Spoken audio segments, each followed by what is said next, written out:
அன்பான இறைமக்களே, இன்று Bible reading பிளானின் 51வது நாள். இன்று நாம் வாசித்து அறிய இருக்கிற விவிலிய பகுதி யோசுவா அதிகாரம் 9 முதல் 12 வரை. ஆண்டவர் மோசேக்கு கானான் தேசத்தை எவ்வாறு கைப்பற்ற வேண்டும் என்று கூறியிருந்தார். அதை அவர் யோசுவாவுக்கு தெரிவித்திருந்தார்.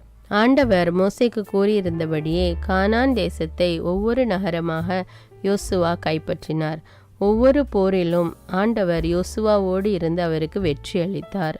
தொடர்ந்து யோசுவா அதிகாரம் 9 முதல் 12 வரை வாசித்து முழுமையாக அறிந்து கொள்வோம். யோசுவா அதிகாரம் 9. கிபயோனியர் யோசுவாவை ஏமாற்றல். யோர்தானுக்கு இப்பக்க மலைப்பகுதிகளிலும் பள்ளத்தாக்குகளிலும் பெருங்கடலின் கரை முழுவதிலும் லெபனோனின் முன்பக்கம் வரை இருந்த மன்னர்கள் அனைவரும் இத்தியர், எமோரியர், கானானியர், இவ்வியர், எபூசியர் ஆகியோரும் இதை பற்றி கேள்வியுற்றனர். யோசுவாவுடனும் இஸ்ரேலருடனும் போர் தொடுக்க அவர்கள் ஒன்று கூடினர். கிபயோன் குடிமக்கள் எரிகோவிற்கும் ஆயிக்கும் யோசுவா செய்ததை பற்றி கேள்வியுற்றனர். கிபயோன் குடிமக்கள் தூதர் போல் தந்திரமாக சென்றார்கள். அவர்கள் தங்கள் கழுதைகளின் மீது கிழிந்த மூட்டைகளையும் பழைய கிழிந்த தைக்கப்பட்ட திராட்சரச தோல் பைகளையும் ஏற்றி கொண்டு பழைய தைக்கப்பட்ட காலணிகளையும் பழைய ஆடைகளையும் அணிந்து கொண்டு காய்ந்து சாம்பல் பூத்துவிட்ட அப்பங்களை உணவாக எடுத்துக்கொண்டு சென்றனர். அவர்கள் கில்காலில் பாளையம் இறங்கியிருந்த யோசுவாவிடம் சென்றார்கள். அவர்கள் யோசுவாவிடமும் இஸ்ரேல் மக்களிடமும், நாங்கள் தொலைநாட்டிலிருந்து வருகின்றோம், இப்பொழுது எங்களோடு உடன்படிக்கை செய்து கொள்ளுங்கள் என்றனர். இஸ்ரேல் மக்கள் இவ்வியரிடம், நீங்கள் எங்கள் நடுவில் வாழ்கின்றீர்கள், நாங்கள் உங்களோடு உடன்படிக்கை செய்து கொள்ள மாட்டோம் என்றார்கள். அவர்கள் யோசுவாவிடம், நாங்கள் உங்கள் பணியாளர்கள் என்றனர். யோசுவா அவர்களிடம், நீங்கள் யார், எங்கிருந்து வருகின்றீர்கள் என்று கேட்டார். அவர்கள் அவரிடம், மிகவும் தொலையில் உள்ள நாட்டிலிருந்து உங்கள் கடவுளாகிய ஆண்டவரின் பெயரால் உங்கள் பணியாளர்கள் வந்திருக்கின்றார்கள். ஏனெனில் அவரது பெயரை பற்றியும் அவர் எகிப்து நாட்டில் செய்த அனைத்தை பற்றியும் கேள்விப்பட்டோம். யோர்தானுக்கு அப்பால் வாழ்ந்த எஸ்போன் மன்னன் சீஹோன், அஸ்தரோத்தில் இருந்த பாசான் மன்னன் ஓகு ஆகிய 2 எமோரிய மன்னர்களுக்கும் அவர் என்ன செய்தார் என்பதை பற்றியும் கேள்வியுற்றோம். எங்கள் பெரியோர்களும் எங்கள் நாட்டில் வாழ்வோர் அனைவரும் எங்களிடம், உங்கள் கைகளில் வலி உணவை எடுத்துக்கொண்டு அவர்களை சந்திக்க செல்லுங்கள், அவர்களிடம் நாங்கள் உங்கள் பணியாளர்கள், இப்போது எங்களுடன் உடன்படிக்கை செய்து கொள்ளுங்கள் என்று கூறுங்கள் என்றனர். நாங்கள் உங்களிடம் வர எங்கள் வீட்டிலிருந்து புறப்பட்ட போது வலி உணவாக எடுத்துக்கொண்ட இந்த அப்பம் சூடாக இருந்தது, இப்போதோ காய்ந்து சாம்பல் பூத்து விட்டது. இவை திராட்சரச தோல் பைகள், நாங்கள் நிரப்பிய போது புதியனவாக இருந்தன, இப்போதோ கிழிந்து விட்டன. எங்கள் ஆடைகளும் எங்கள் மிதியடிகளும் மிக நெடும் பயணத்தினால் கிழிந்து விட்டன என்றனர். இஸ்ரேல் மக்கள் அவர்களது உணவை எடுத்துக்கொண்டனர், ஆண்டவரது வார்த்தையை நாடவில்லை. யோசுவா கிபயோன் மக்களை நல்லிணக்கத்தோடு ஏற்று அவர்களுடன் உடன்படிக்கை செய்து கொண்டு அவர்களை வாழவிட்டார். சபை தலைவர்கள் அவர்களுக்கு ஆணையிட்டு வாக்களித்தனர். அவர்களுடன் உடன்படிக்கை செய்து கொண்ட 3ஆம் நாள் இஸ்ரேல் மக்கள் அவர்கள் தங்களுக்கு அருகில் உள்ளவர்கள் என்றும் அடுத்து வாழ்பவர்கள் என்றும் கேள்வியுற்றனர். இஸ்ரேல் மக்கள் புறப்பட்டு 3ஆம் நாள் அவர்கள் நகருக்கு வந்தனர். கிபயோன், கெபிரா, பெயரோத்து, கிரியத்து, எயாரிம் ஆகியவையே அந்நகர்கள். இஸ்ரேல் மக்கள் அவர்களை கொல்லவில்லை, ஏனெனில் சபையின் தலைவர்கள் அவர்களுக்கு இஸ்ரேலின் கடவுளாகிய ஆண்டவர் பெயரால் ஆணையிட்டு வாக்களித்திருந்தார்கள். சபை முழுவதும் தலைவர்களுக்கு எதிராக முணுமுணுத்தது. எல்லா தலைவர்களும் சபையின் அனைவரிடமும் அவர்களுக்கு இஸ்ரேலின் கடவுளாகிய ஆண்டவரின் பெயரால் வாக்குறுதி அளித்து விட்டோம், இப்பொழுது நாங்கள் அவர்களுக்கு தீங்கிழைக்க முடியாது, நாம் இவ்வாறு செய்வோம், அவர்களை வாழ விடுவோம், நாம் அவர்களுக்கு கொடுத்த வாக்குறுதியை குறித்து ஆண்டவரின் சினம் நம் மீது விழாமல் இருக்கும் என்றனர். மேலும் தலைவர்கள் அவர்களிடம், அவர்கள் வாழட்டும், ஆனால் சபை முழுவதற்கும் அவர்கள் மரம் வெட்டுபவர்களாகவும் தண்ணீர் எடுப்பவர்களாகவும் ஆகட்டும் என்று கூறி தங்கள் வாக்குறுதியை காப்பாற்றி கொண்டனர். யோசுவா அவர்களை அழைத்து, நீங்கள் எங்களுக்கு மிக அருகில் வாழ்கின்றீர்களே, பின்னர் நாங்கள் உங்களிடமிருந்து வெகு தொலையில் வாழ்பவர்கள் என்று கூறி எங்களை ஏன் ஏமாற்றினீர்கள்? நீங்கள் இப்போது சபிக்கப்பட்டவர்கள், உங்கள் அடிமைத்தனம் நீங்காது, மரம் வெட்டுபவர்களாகவும் என் கடவுளின் இல்லத்திற்கு தண்ணீர் எடுப்பவர்களாகவும் இருப்பீர்கள் என்றார். அவர்கள் யோசுவாவிற்கு மறுமொழியாக, உங்கள் கடவுளாகிய ஆண்டவர் தம் ஊழியர் மோசேக்கு எல்லா நாட்டையும் உங்களுக்கு கொடுக்கவும் உங்கள் முன்னிலையில் நாட்டில் வாழ்பவர்கள் அனைவரையும் அழிக்கவும் கட்டளையிட்டார் என்று உங்கள் பணியாளர்களுக்கு கூறப்பட்டது. ஆகவே நாங்கள் மிகவும் அஞ்சி இவ்வாறு செய்தோம். இப்பொழுது இதோ நாங்கள் உங்கள் கையில் உள்ளோம். எது நல்லதும் நீதியுமானதோ அதை செய்யுங்கள் என்றனர். அவர் அவர்களுக்கு செய்தது, அவர் இஸ்ரேல் மக்களின் கைகளில் நின்று அவர்களை விடுவித்தார். இஸ்ரேல் மக்கள் அவர்களை கொல்லவில்லை. யோசுவா நாளில் அவர்களை மரம் வெட்டுபவர்களாகவும் சபைக்கும் ஆண்டவரின் பீடத்திற்கும் தண்ணீர் எடுப்பவர்களாகவும் நியமித்தார்.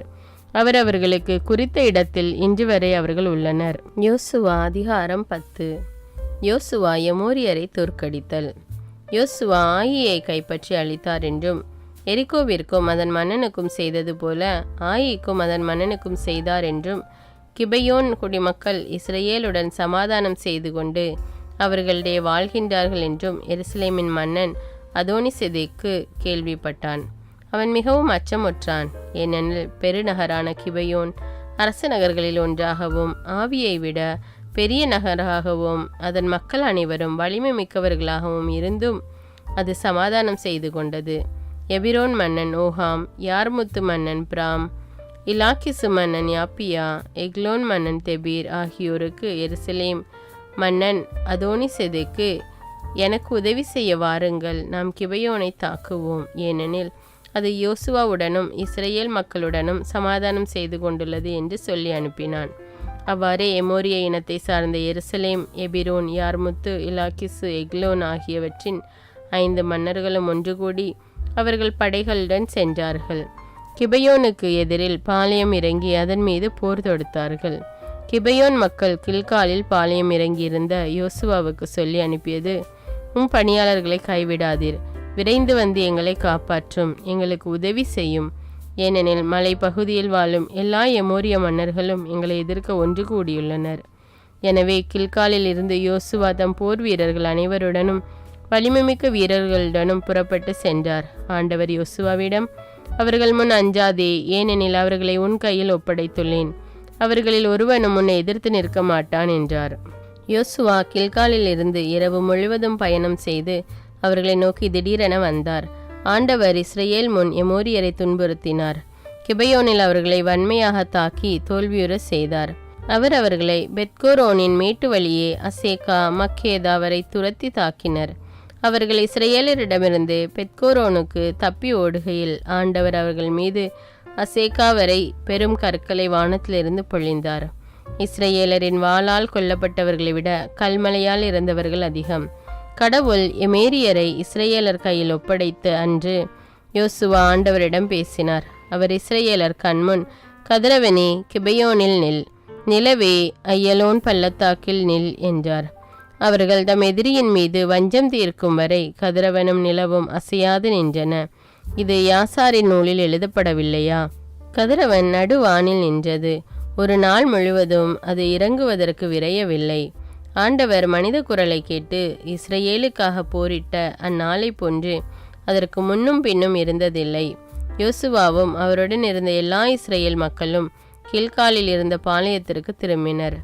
அந்த 5 எமோரிய மன்னர்களும் தப்பி ஓடி மக்கேதாவில் ஒரு குகையில் ஒளிந்து கொண்டார்கள். அவர்கள் மக்கேதா குகையில் ஒளிந்திருந்தது கண்டுபிடிக்கப்பட்டது பற்றி யோசுவாவுக்கு தெரிவிக்கப்பட்டது. யோசுவா குகையின் வாயிலில் பெருங்கற்களை வையுங்கள், அவர்களை காவல் காக்க அதற்கருகில் ஆள்களை நிறுத்துங்கள், நீங்கள் நிற்காதீர்கள், உங்கள் பகைவர்களை துரத்தி செல்லுங்கள், அவர்களை பின்புறத்தில் இருந்து தாக்குங்கள், அவர்களை தங்கள் நகருக்குள் செல்ல அனுமதிக்காதீர்கள், ஏனெனில் உங்கள் கடவுளாகிய ஆண்டவர் அவர்களை உங்கள் கையில் ஒப்படைத்துள்ளார் என்றார். யோசுவாவும் இஸ்ரேல் மக்களும் அவர்களை வன்மையாக தாக்கி அவர்கள் முற்றிலும் அழியும் வரை அவர்களை கொன்று முடித்தனர். அவர்களிடமிருந்து தப்பி ஓடியவர்கள் பாதுகாக்கப்பட்ட நகர்களுக்குள் நுழைந்தார்கள். மக்கேதாவில் பாளையம் இறங்கியிருந்த யோசுவாவிடம் மக்கள் அனைவரும் நலமே திரும்பினர். இஸ்ரேலுக்கு எதிராக எவரும் வாய் திறக்க கூட இல்லை. யோசுவா குகையின் வாயிலை திறந்து, அந்த 5 மன்னர்களையும் என்னிடம் கொண்டு வாருங்கள் என்றார். அவர்கள் அவ்வாறே செய்தனர். எருசலேம், எபிரோன், யார்முத்து, இலாக்கிசு, எக்லோன் ஆகிய நகர்களின் 5 மன்னர்களையும் குகையிலிருந்து கூட்டிக் கொண்டு வந்தார்கள். அவர்கள் அந்த மன்னர்களை யோசுவாவிடம் கொண்டு வந்த பொழுது யோசுவா இஸ்ரேல் மக்கள் அனைவரையும் ஒருங்கே அழைத்து அவருடன் சென்ற போர் தலைவர்களிடம் அருகில் சென்று, உங்கள் பாதங்களை இம்மன்னர்களின் கழுத்தின் மீது வையுங்கள் என்றார். அவர்கள் நெருங்கி வந்து தங்கள் பாதங்களை அவர்கள் கழுத்தின் மீது வைத்தனர்.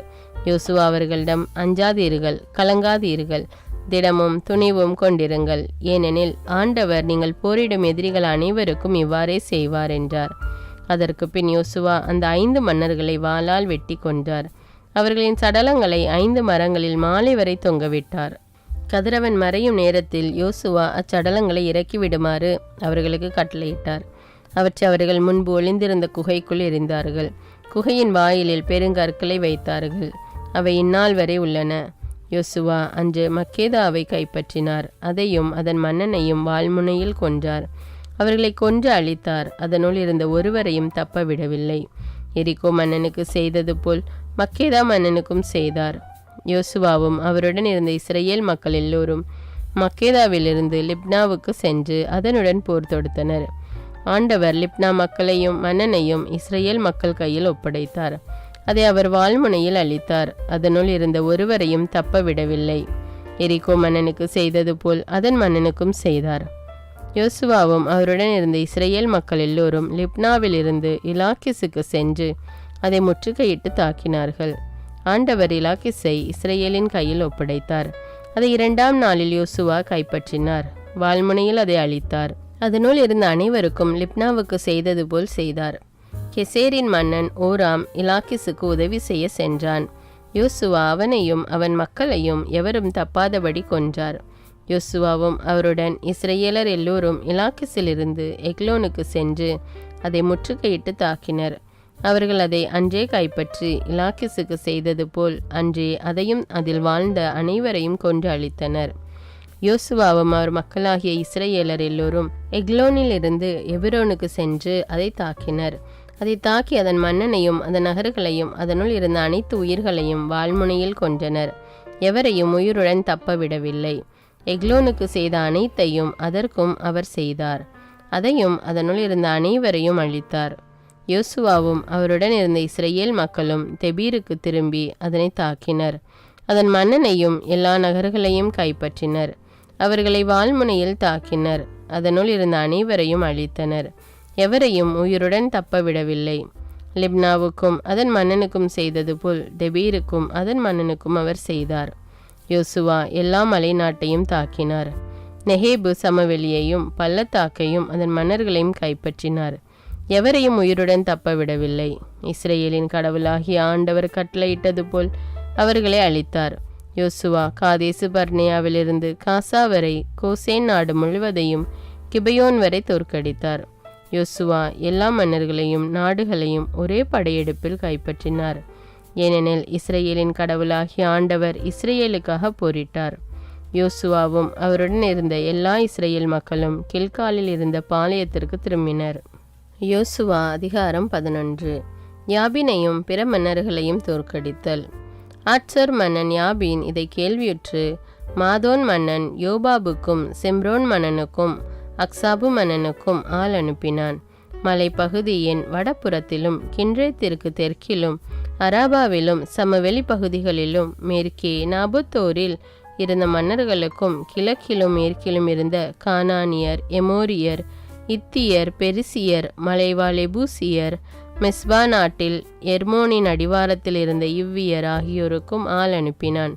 அவர்களும் அவர்களுடைய படைகளும் கடற்கரையில் உள்ள மணலை போல் எண்ணிறந்த மக்களும் குதிரைகளும் தேர்களும் சென்றனர்.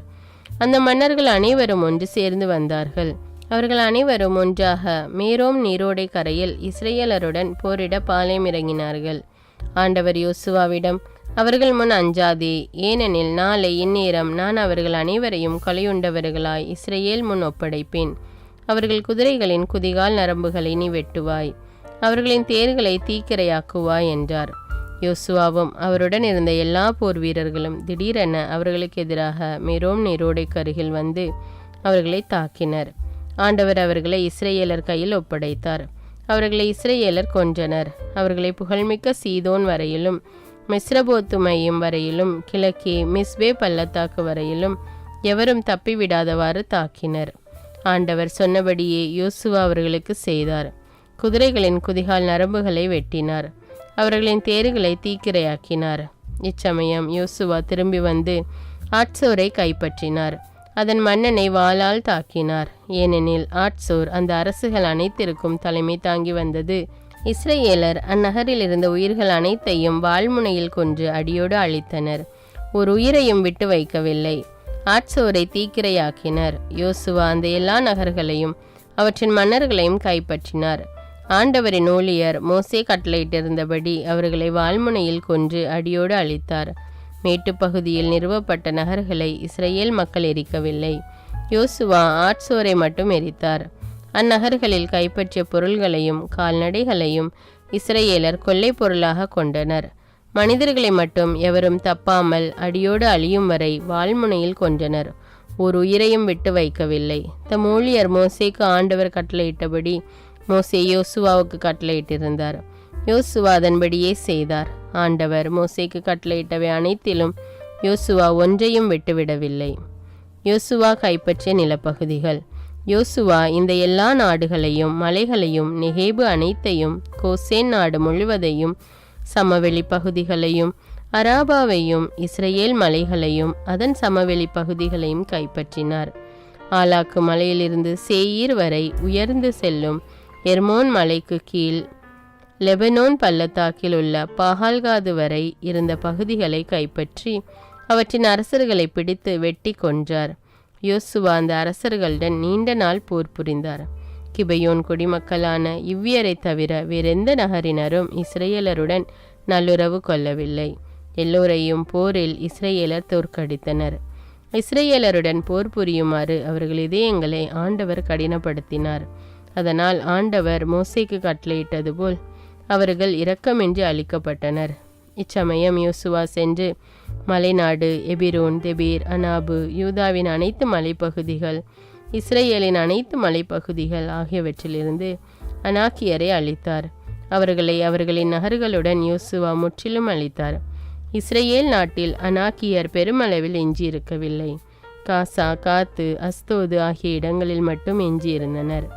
ஆண்டவர் மோசேக்கு கூறிய அனைத்தின்படி யோசுவா எல்லா நிலத்தையும் கைப்பற்றினார். யோசுவா அதை அவர்கள் குலப்பிரிவுகளின்படி இஸ்ரேலுக்கு உரிமை சொத்தாக கொடுத்தார். நாடு முழுவதும் போரின்றி அமைதி கண்டது. யோசுவா அதிகாரம் 12. மோசே தோற்கடித்திருந்த அரசர்கள். யோர்தானுக்கு அப்பால் கதிரவன் உதிக்கும் பக்கம் அர்னோன் பள்ளத்தாக்கிலிருந்து எர்மோன் மலை வரை கிழக்கு பகுதியில் அராபா முழுவதிலும் இஸ்ரேலர் கைப்பற்றிய நாடுகளின் அரசர்கள் இவர்களே. எமோரிய மன்னன் சீஹோன் எஸ்போனில் வாழ்ந்தான். அவன் அர்னோன் பள்ளத்தாக்கின் எல்லையிருக்கும் அராயரிலிருந்து பள்ளத்தாக்கின் நடுவில் கிளையாதின் பகுதி வரையிலும் அம்மோனியரின் எல்லையான எப்போக்கு பள்ளத்தாக்கு வரையிலும் அராபாவிலிருந்து கிழக்கே கிணரோத்து கடல் வரையிலும் உப்பு கடலான அராபா கடல் வரையிலும் கிழக்கு நோக்கி பெத்தசிமோத்து வரையிலும் தெற்கில் பிஸ்கா மலைசரிவு வரையிலும் அரசாண்டான். ரபாயியருள் எஞ்சியிருந்தவனும் பாசானின் மன்னனுமான ஓகின் எல்லை இதுவே. அவன் அஸ்தரோத்திலும் எதிரேயிலும் வாழ்ந்தான். எர்மோன் மலை, சல்கா மலை, கெசூரியர் மாக்காத்தியரின் எல்லை வரையிலும் எஸ்போன் மன்னன் சீஹோனின் எல்லையான கிளையாதின் பாதி வரையிலும் ஆண்டான். ஆண்டவரின் ஊழியரான மோசேயும் இஸ்ரேலரும் அவர்களை தோற்கடித்தனர். ஆண்டவரின் ஊழியரான மோசே அதை ரூபனுக்கும் காத்துக்கும் மனாசேயின் பாதி குலத்திற்கும் உரிமையாக கொடுத்தார். யோசுவா தோற்கடித்த மன்னர்கள். யோசுவாவும் இஸ்ரேலரும் கைப்பற்றிய நாடுகளின் மன்னர்கள் இவர்களே. யோர்தானுக்கு மேற்கே பாகால்காதில் லெபனோன் பள்ளத்தாக்கில் இருந்து செயற்பக்கம் செல்லும் ஆலாக்கு மலை வரை இருந்த மன்னர்களின் நாட்டை யோசுவா இஸ்ரேலருக்கு அவர்களின் குலப்பிரிவின்படி உடைமையாக அளித்தார். மலைசரிவு பள்ளத்தாக்கு, அராபா மலைசரிவு, பாலைநிலம், நெகேபு, இத்தியர், எமோரியர், கானானியர், பெரிசியர், இவ்வியர், எபூசியர் ஆகியோரின் நாடுகள்.